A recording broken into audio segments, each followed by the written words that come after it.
Nu, šobrīd es esmu Romā, Itālijā, bet es esmu tāds bišķīt pasaules klaidonis bijis, nu jau laikam sanāk ilgāk laiku dzīvojis ārpus Latvijas nekā Latvijā.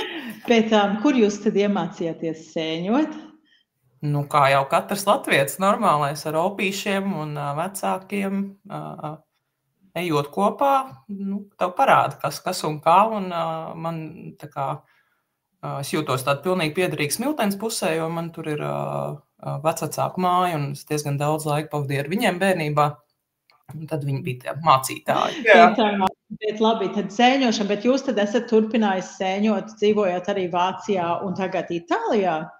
Vācijā, jā, diezgan izteikti, jo tur tā kā nebija tāda baigi stingrie noteikumi par to, ko var, ko nevar.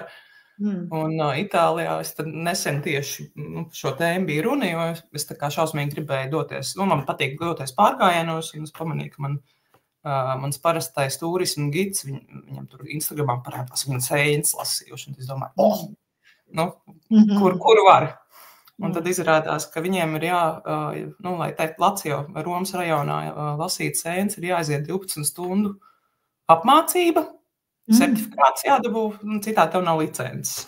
Un tad man tāds iekšējais latvietis diezgan sašuts, jūs ko man sēņu skolu sūtat? Bet es tā kā pirms es šo uzzināju, man gan bija arī pieredze, kur pirms pāris gadiem bija vecāki atbraukuši, mēs uz Toskānu aizbraucām, un es šausmīgi nosmējos, ka tā ir tāda rīktīga latviskā parādība, ka mēs aizjām uz Bobulī dārziem Florencē, tur arhitektūra, vēsture, tur iet gids kaut ko tur stāst. Un rausta paman, bekas.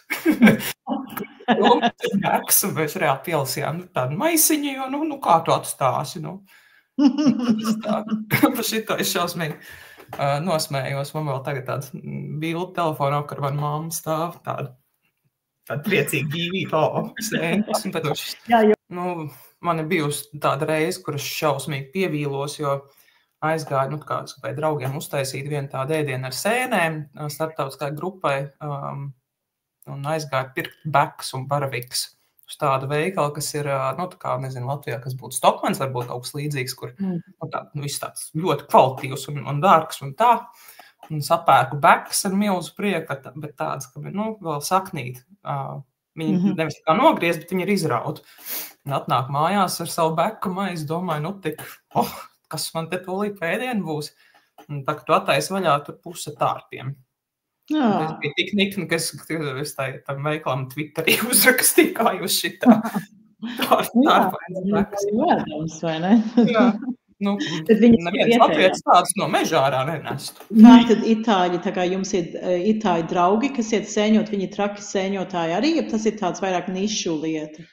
Tā ir vairāk tāda lieta, ko dara cilvēki, kuriem kaut kādas nišas intereses. Man ir tādi cilvēki, kas ir ļoti daudz pārgājienu lietās un dabas turismus un viss kaut kas tāds, bet man liekas, ka šeit tas ir vairāk kaut kas tāds, ko dara lauku reģionu iedzīvotāji, kuriem principā tāpat tradīcija, ka arī tur varbūt vecvecāks ir parādījis, un viņš aizbrauc, teiksim, no Romas uz savu nedēļas nogalē uz savu lauku māju, un tad iet tur varbūt kaut ko salasīt, bet tas ir retums. Es ar itāļu draugiem tā kā runāju, viņi paši, viņiem pirmā dzirdēšana, ka tāda kurs ir un ka viņas var iziet, un tikko nedēļas nogalē tieši ar vienam pielipināju šito sajūsmu.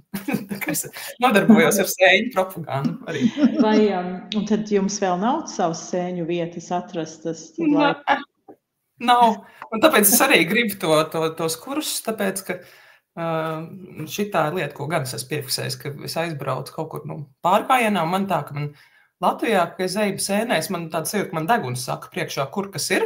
Jo vienmēr tā simbioze starp kokiem, augiem, kaut kādu tur augsnes paveidu. Un man liekas, ka mums kaut kāda olfaktora atmiņa visticamāk ir, ka mēs saprotam, te varētu būt, un tas ir tā kā mūsu tā kā daba, ko mēs pārzinām no bērnības. Un te man ir atkal tie augi pilnīgi kaut kā citu, un man visu laiku liekas, ka te kaut kas varētu būt, bet nav. Tas šausmīgi frustrējoši. Tad sajūt, ka es jau esmu savu sēņu nazīgu gandrīz vai līdzi paņēmusi un nav. Kā tad Vācijā bija sēņot? Vācieši arī saprot sēņošanu? Tur bija šausmīgi smieklīgi, tāpēc, ka, kā vācieši, mēs jau visi zinām, Ordnung muss sein un tā, un arī ļoti, tāda birokrātija baigā. Un man bija tā kā bail. Es nezinu, ka tu kaut kāds noteikums nepārkāpi, un tad man tā laika partneris zvanīja kaut kādai tur valsts iestādē, prasīja par 2 lietām pavasarī un rudenī. Pavasarī bija par to, vai var bērzos sulas urbt, tecināt. Un tad par tām bekām. Un abas reizes tie ierēģi atbildēja, kāpēc jūs gribat kokos urbt, un tas tā kā, cik lielā platībā, tā kā hektārā.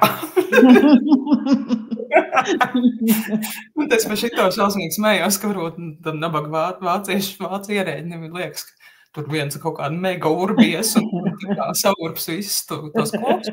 Teica, ka principā var, viss ok. Sēņas arī var lasīt, un tur bija tajā manā rajonā, tur bija laikam kaut kāda kilogramu ierobežojumi, bet tur ar to nekad nebija problēmas. Tur uz tā kā salasīja beciņas un gailenītes, bet vācieši baidījās ēst tas gan. Un kādas tev recepts ir? Kā klasika, krējumiņš, bekoniņš. Bekons gan jau ir ārpus pūrismu, man liekas. Man ir tā, ka man ir klasiski sīpols, skābais vai saldais krējums un sēnes.